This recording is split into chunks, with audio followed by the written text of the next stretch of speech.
जमात रहम के सिलेबस की बात हो रही है आज, और इस हवाले से जो किताबों में गलतियां हैं या सिलेबस के लेंथी होने का है, उसको हम डिस्कस कर रहे हैं। इस वक्त केमिस्ट्री की किताब मेरे हाथ में मौजूद है, जिसमें पिछले सालों की अगर बात करें तो सिर्फ 8 चैप्टर हुआ करते थे। इस साल जो 9th के बच्चों को किताब दे दी गई है, उसमें 13 चैप्टर हैं, और इसके साथ साथ इसमें बहुत सारी ऐसी चीज़ें हैं जो कि उनका सोल्यूशन नहीं दिया गया, लेकिन वो क्वेश्चन पूछे गए हैं। तो इसी हवाले से टीचर हमारे साथ मौजूद है, उनसे जानेंगे कि केमिस्ट्री की किताब में गलतियाँ क्या हैं, डिफ़िकल्टी लेवल क्या है, और इसमें क्या-क्या तरमीम और इसमें रिलैक्सेशन की डिमांड बच्चों की तरफ से और कम्युनिटी की तरफ से सामने आ रही है। जी बताइएगा, इसमें क्या-क्या डिफ़िकल्टी लेवल है, क्या मुश्किलात हैं और कितना डिफ़िकल्ट है, क्योंकि अभी 3-4 माह बाकी रह गए हैं। क्या सिलेबस टाइमली कवर हो जाएगा और बच्चों के मार्क्स जो हैं वो कितने मुतासिर होंगे अगर डिफ़िकल्टी लेवल यही रहता है और स्मार्ट सिलेबस गवर्नमेंट जो अनाउंस कर चुकी है वो नहीं आता? जो 9th का प्रीवियस सिलेबस था उसमें टोटल 8 चैप्टर्स थे और हर चैप्टर में बहुत अच्छे से मेन डेफिनेशन जो है उसको प्रॉपर जो है वो डेफिनेशन दी गई थी और हर टॉपिक को एक्सप्लेन किया गया था। लेकिन अगर हम इस बुक में देखें तो ये चैप्टर नंबर 4 मैंने 3 ओपन किया है, केमिकल बॉन्डिंग।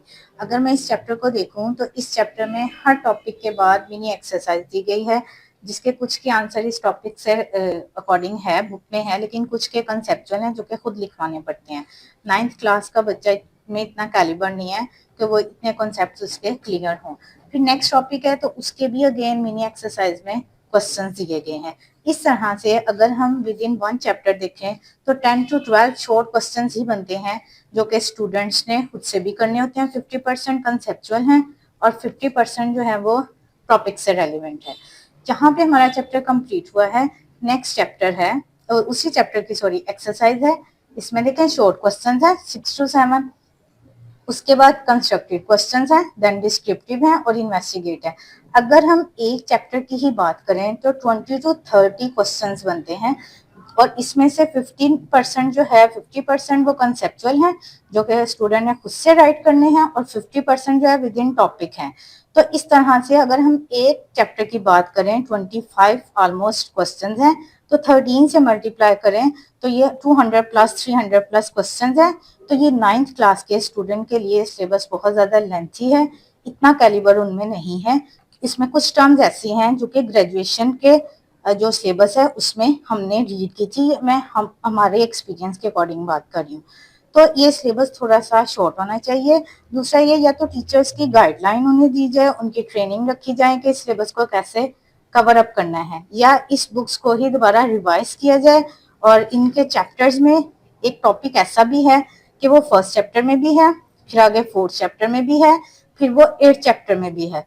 तो स्टूडेंट उस टॉपिक को लेके कंफ्यूजन में है कि मैं फर्स्ट वाला लिखूंगा पेपर में, 4th वाला लिखूंगा या 8th चैप्टर वाला लिखूंगा। नाज़रीन, आपने टीचर की बात सुनी। केमिस्ट्री की किताब में जो मुश्किलात बच्चों को और असातिज़ा को सामना करना पड़ रहा है, और यकीनी तौर पर डिफ़िकल्टी लेवल की हर जगह पर बात हो रही है, हर सतह पर बात हो रही है, और हुकूमत ने भी इस बात को एक्नॉलेज किया और वज़ीर तालीम खुद कह चुके हैं कि हम बच्चों के लिए स्मार्ट सिलेबस करेंगे या इसको शॉर्ट करेंगे या इसमें जो गलतियाँ हैं उसको दूर करेंगे। केमिस्ट्री के बाद अब कंप्यूटर साइंस की टीचर हमारे साथ मौजूद है, उनसे जानेंगे कि कंप्यूटर साइंस के हवाले से क्या तब्दीलियाँ हैं, कितने चैप्टर पहले से बढ़ा दिए गए हैं, क्या डिफ़िकल्टी लेवल है? मैम बताइएगा। जी बिल्कुल, एक तो पहले हमें अगर हम प्रीवियस 9th की बात करें तो उसमें हमारे पास जस्ट 5 चैप्टर्स थे, लेकिन अब जो न्यू बुक की बात की जाए तो इसमें हमारे पास 12 चैप्टर्स हैं। तो वो एकदम से बुक में बहुत बड़ा चेंज आ गया और टॉपिक्स भी बिल्कुल डिफरेंट है। और अगर फर्स्ट चैप्टर की बात की जाए तो इसमें हर टॉपिक की एक स्पेसिफिक कह लेंगे सेपरेट सेपरेट जो है ऑब्जेक्टिव्स और उनके पर्पस, उनका एनवायरनमेंट, ये मल्टीपल टाइम्स जो है कह लेंगे रिवाइज हो रहा है इस बुक चैप्टर में। तो जो स्टूडेंट्स हैं जब उनको क्वेश्चन के अकॉर्डिंग आंसर देना पड़ता है तो फिर वो सब स्टूडेंट्स क्वेश्चन करते हैं कि टीचर हम इसमें से कौन सा ऑब्जेक्टिव वाला जो है वो टॉपिक करेंगे, कौन सा इन्वायरमेंट का टॉपिक करेंगे। इसके साथ साथ ही अगर हम ये चैप्टर नंबर 6 की बात करें तो इसके एक्सरसाइज में सिंप्लेक्स कम्युनिकेशन वाले क्वेश्चन इस तरह से दिए हुए हैं जो हमें हमें पीछे जस्ट इसका कॉन्सेप्ट और इसकी डेफिनेशन डायग्राम्स के अकॉर्डिंग जो है वो जस्ट दी हुई है, लेकिन यहाँ पे हमें जो है सॉल्व करने वाले विद फॉर्मूलाज के अकॉर्डिंग जो है हमें क्वेश्चन दिए गए, जिसका हमें बच्चों को फॉर्मूला भी खुद से करवाना पड़ रहा है और साथ उसका सारा कॉन्सेप्ट भी। और इसी तरह से अगर हम एक टॉपिक की बात करें जो है एंटीवायरस सॉफ्टवेयर, वो हमारे 2 चैप्टर्स में कह लें कि वो रिवाइज हो रहा है। दोनों चैप्टर में एंटीवायरस का डिफरेंट कॉन्सेप्ट दिया हुआ है, तो वो भी बच्चों को एक तरफ से गाइड किया जा रहा है कि वो कौन सा जो है टॉपिक किस चैप्टर में से कौन से वाला करेंगे। लैंग्वेज की बात कर रही थी, आपकी जी लैंग्वेज? लैंग्वेज, कंप्यूटर लैंग्वेज की बात की जाए तो वेबसाइट में जैसे कि हमें पता है कि फ्रंट एंड में जो है just HTML CSS JavaScript use होता है। लेकिन पहले अगर प्रीवियस 9 के साथ इसको कंपेयर किया जाए तो उसमें हमें जस्ट HTML का कॉन्सेप्ट दिया हुआ था। इसमें अब बच्चे HTML के साथ साथ CSS तक तो कर सकते हैं, लेकिन जो जावास्क्रिप्ट का कॉन्सेप्ट दिया हुआ है वो बच्चों के लिए एक थोड़ा डिफिकल्ट टास्क है। पंजाब भर में इस वक्त जमात नहम के तलबा की किताबें मौजूद बहस बनी हुई हैं और इस पर मुख्तलिफ प्लेटफॉर्म पर डिस्कशन हो रही है। इवन हुकूमत ने भी अपनी गलतियों को तस्लीम किया है और ये कहा है कि 9th का जो सिलेबस इस साल तब्दील किया गया था उसमें ना सिर्फ बेशुमार गलतियां हैं बल्कि वो लेंथी भी था। लेकिन वो गलतियां क्या क्या हैं, आज इस पर बात करने के लिए हम एक क्लासरूम में मौजूद हैं जिसमें हम मैथमेटिक्स में मौजूद गलतियां जो है उनकी कुछ निशानदही करेंगे ताकि गवर्नमेंट जो है वो भी देख सके कि जो गलतियां और बच्चों के साथ उन्होंने ये एक किया है, बच्चों को कंफ्यूज करने का मामला, इसको नोटिस लिया जाए और इसके जिम्मेदारान के खिलाफ के तौर पर कुछ ना कुछ कार्रवाई होनी चाहिए। कि एक गलती हमें 160 नंबर सफ़े पर नजर आ रही है कि दो मुख्तलिफ किताबें हमारे पास मौजूद हैं जिसमें देखा जा सकता है कि एक किताब में -27 का डिजिट जो है वो दिया गया है, जबकि सेम किताब है, सेम ईयर में पब्लिश हुई और पंजाब टेक्स्ट बुक बोर्ड की तरफ से मंजूरशुदा, इसमें -9 दिया हुआ है। अब टीचर हमारे पास मौजूद हैं, उनसे दोनों क्वेश्चन सॉल्व करवाएंगे कि इनमें से ठीक कौन सा क्वेश्चन है और गलत कौन सा क्वेश्चन है। टीचर मौजूद है, मैं बताइएगा कि एक जैसा निसाब और एक जैसी किताब, लेकिन दो मुख्तलिफ क्वेश्चन हमें नजर आ रहे हैं। कुछ किताबों में 9 लिखा हुआ है और कुछ में 27। तो दोनों क्वेश्चन हल करें, इनमें से सही कौन सा और गलत कौन सा है। हमने प्रूव करना है इसको कि ये लेफ्ट हैंड साइड है और राइट साइड के हमें इक्वल प्रूव करना था। इसकी हम लेफ्ट साइड लेते हैं। ऊपर वाले में से हमने 6 कॉमन लिया, 6x, तो इधर x प्लस 3 बचा। नेक्स्ट नीचे वाले में से 3 कॉमन लेना है, x स्क्वायर माइनस 3, ये 3 कैंसिल हो गया। नीचे वाली साइड पे हमारे पास x स्क्वायर, इसके हमारे पास फैक्टर नहीं बन रहे। नेक्स्ट हमारे पास इधर क्वेश्चन था 9 के साथ जब हम सॉल्व करते हैं तो 3 के फैक्टर नहीं बनते। यहाँ पे अगर एक्चुअल क्वेश्चन अगर -27 हो फिर हमारे पास ये फर्दर क्वेश्चन सॉल्व होगा। इसके बाद ये क्वेश्चन जो राइट साइड है ये सॉल्व नहीं हो रही, राइट साइड आ ही नहीं रही यहाँ पे ना।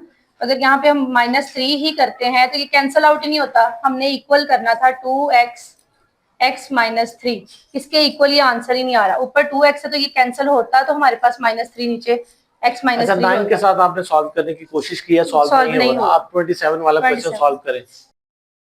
इसमें भी हम अगेन लेफ्ट साइड लेंगे तो ये हमारे पास कैंसिल हो गया 2x प्लस 3, और नीचे वाले पे हमारे पास फैक्टर बन जाएंगे x माइनस 3, इसका स्क्वायर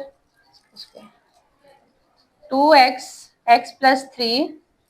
अगेन हमारे पास यहाँ पे एक फॉर्मूला लगता है, एक दफा प्लस में लिखते हैं एक दफा माइनस में, a square minus b square, a plus b, a minus b। Next हमारा ये कैंसिल आउट हो गया यहाँ से, इससे हमारी राइट साइड प्रूव हो गई। x माइनस 3 ये हमारी राइट साइड थी, ये हमारे पास राइट साइड इसके साथ एग्जैक्ट आ गई। हमारे पास जब -9 था तब नहीं सॉल्व हुआ, इसलिए -27 के साथ कुछ बुक्स पे ये भी है क्वेश्चन, कुछ बुक्स पे ये भी है क्वेश्चन, तो दोनों के साथ हमने किया तो -27 के साथ सॉल्व हुआ था। जी नाज़रीन, आपने देखा कि दोनों क्वेश्चन सॉल्व किए, लेकिन उसमें एक जो है वो सॉल्व नहीं हो रहा क्योंकि वो क्वेश्चन ही गलत दिया गया है किताब में, जबकि दूसरी किताब जिसमें 27 दिया गया है वो करेक्ट क्वेश्चन था, उसका करेक्ट आंसर निकल आया। जबकि इसी तरह की बेशुमार गलतियां हैं और कुछ स्टूडेंट्स भी हमें पॉइंट आउट करेंगे कि क्या क्या गलतियां हैं। स्टूडेंट की तरफ जाएंगे। बेटा आप बताएं, 9th की नई किताबें आई और काफ़ी उस पर बहस हो रही है, तो आपको क्या क्या गलतियाँ नज़र आई इसमें? 10th चैप्टर में एल्टीट्यूड ऑफ ट्रायंगल्स हमारे पास टॉपिक है। हम लोगों ने जितने भी क्वेश्चंस किए हैं उसमें टीचर ने हमें ट्रायंगल्स क्यों है, ये हमारे पास टॉपिक है 10th चैप्टर का एल्टीट्यूड्स ऑफ ट्रायंगल। हम लोगों ने अब तक जितने क्वेश्चंस किए हैं 11.1 के बाकी चैप्टर एक्सरसाइजेस के, उसमें हम लोगों ने आर्क्स लगाकर ट्रायंगल्स बनाई हैं। लेकिन एक एग्जांपल का क्वेश्चन है, एग्जांपल में यहाँ पर देखें तो उन्होंने आर्क्स लगाई नहीं है, बस स्ट्रेट लाइंस लगा दी हैं। कोई स्ट्रेट लाइन लगा ले, कोई इधर लगा ले, कोई डिफरेंट जगह पे लग सकती है। इससे हमारा जो प्रोसेस है वो सही होगा नहीं, आर्क्स लगी नहीं हुई हैं। और यहाँ पर अगर हम कंस्ट्रक्शन में देखें तो कंस्ट्रक्शन भी सही नहीं दी हुई है, आर्क्स के अकॉर्डिंग कंस्ट्रक्शन दी है लेकिन यहाँ आर्क्स लगी नहीं हुई हैं। आप बताएं, आपको और क्या गलती इसमें कोई नजर आई है बेटा? ये 4th चैप्टर है, रिव्यू एक्सरसाइज है। इसका क्वेश्चन नंबर 3 का पार्ट 2 और 4 है। इसमें वैल्यूज जो है पार्ट 2 की वो हाफ वैल्यू नीचे दी हुई है और पार्ट 4 की हाफ वैल्यू ऊपर दी हुई है तमाम बुक्स में, और इसका आंसर सॉल्व नहीं हो रहा अगर हम इस पैटर्न से करें तो।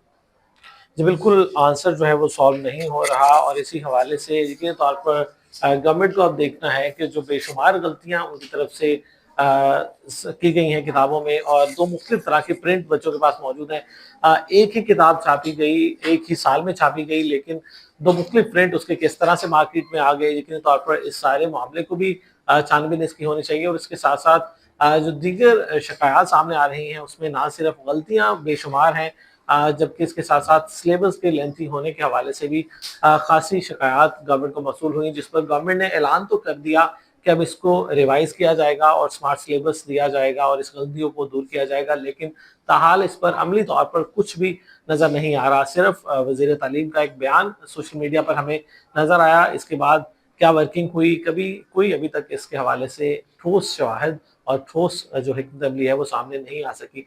तो आगे मार्च और अप्रैल में बच्चों के एग्जाम भी होना है, तो इस हवाले से यकीनी तौर पर जल्द अज जल्द हुकूमत को इन गलतियों को दूर करना चाहिए और नई किताबें और स्मार्ट सिलेबस मुताबिक करवाना चाहिए ताकि बच्चे उसी के अकॉर्डिंग अपने फाइनल एग्जाम की तैयारी करें।